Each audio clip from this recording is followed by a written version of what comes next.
بسم اللہ الرحمن الرحیم۔ السلام علیکم دوستو، آج کی اس ویڈیو میں ہم آپ کو بتائیں گے ایک دل دہلا دینے والا واقعہ جسے سن کر شاید آپ اپنے آنسو روک نہ پائے۔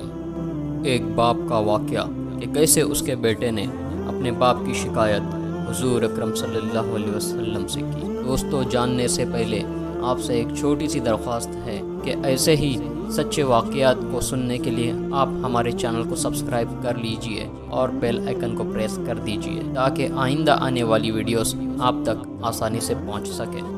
کہ ایک دفعہ ایک شخص حضور صلی اللہ علیہ وسلم کی خدمت میں حاضر ہوا اور شکایت کی کہ میرے باپ نے میرا مال لے لیا ہے۔ آپ صلی اللہ علیہ وسلم نے فرمایا کہ اس کے والد کو بلا کر لے آؤ۔ جب اس کے والد کو پتہ چلا کہ اس کے بیٹے نے اس کی شکایت حضور صلی اللہ علیہ وسلم سے کی ہے تو اس کو بہت دکھ ہوا اور اس نے دل ہی دل میں کچھ اشعار پڑھے جو اس کے کانوں نے بھی نہیں سنے۔ اسی وقت جبرائیل علیہ السلام تشریف لائے اور رسول اللہ صلی اللہ علیہ وسلم سے کہا کہ جب اس کا باپ آ جائے تو اس سے پوچھئے کہ وہ کلمات کیا ہے جو اس نے دل میں کہے ہیں، خود اس کے کانوں نے بھی ان کو نہیں سنا۔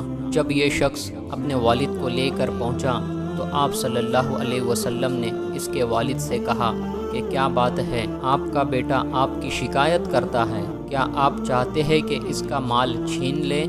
والد نے عرض کیا کہ آپ اسی سے یہ سوال فرمائیے کہ میں اپنی ضروریات کے سوا کہاں خرچ کرتا ہوں۔ پھر رسول اللہ صلی اللہ علیہ وسلم نے فرمایا کہ وہ کلمات کیا ہے جو تم نے اپنے دل میں کہے تھے اور تمہارے کانوں نے بھی اسے نہیں سنا۔ اس شخص نے عرض کیا، یا رسول اللہ، ہر معاملے میں اللہ تعالیٰ آپ پر ہمارا ایمان اور یقین بڑھا دیتے ہیں۔ جو بات کسی نے نہیں سنی اس کی آپ کو اطلاع ہو گئی، جو ایک معجزہ ہے۔ پھر اس نے عرض کیا کہ یہ ایک حقیقت ہے کہ میں نے چند اشعار دل میں کہے تھے جن کو میرے کانوں نے بھی نہیں سنا۔ آپ صلی اللہ علیہ وسلم نے فرمایا کہ وہ ہمیں سناؤ۔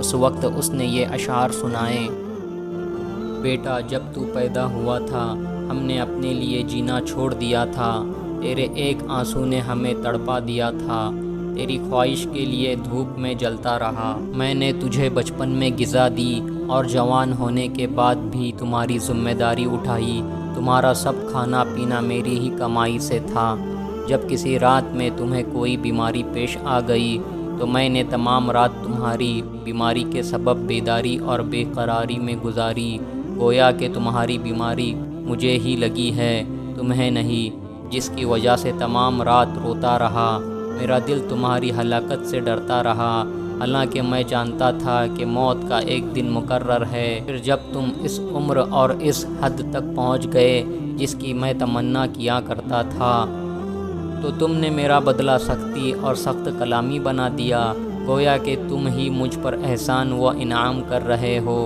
کاش اگر تم سے میرے باپ ہونے کا حق ادا نہیں ہو سکتا تو کم از کم ایسا ہی کر لیتے جیسا کہ ایک شریف پڑوسی کیا کرتا ہے، تو کم از کم مجھے پڑوسی کا حق تو دیا ہوتا اور خود میرے ہی مال میں میرے حق میں بخل سے کام نہ لیا ہوتا۔ رسول اللہ صلی اللہ علیہ وسلم نے یہ اشعار سننے کے بعد حضور صلی اللہ علیہ وسلم نے بیٹے کے کندھے پر ہاتھ رکھا اور فرمایا، تو اور تیرا مال سب کچھ تیرے باپ کا ہے۔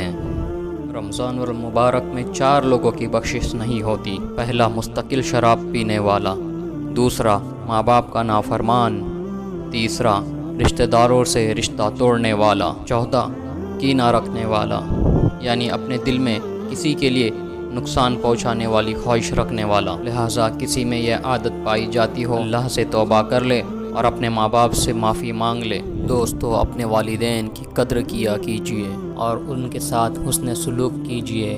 اب ہمارا فرض بنتا ہے کہ ان کی دیکھ بھال کرے، ان کی ضروریات کو پورا کرے، کیونکہ بعض مرتبہ والدین اپنی پریشانیوں اور ضروریات کو اظہار نہیں کرتے، تو ہمارا فرض بنتا ہے کہ ہم خود جا کر ان سے ان کی ضروریات پوچھیں کہ آپ کو کس چیز کی ضرورت ہے تو ہمیں بتا دیجئے۔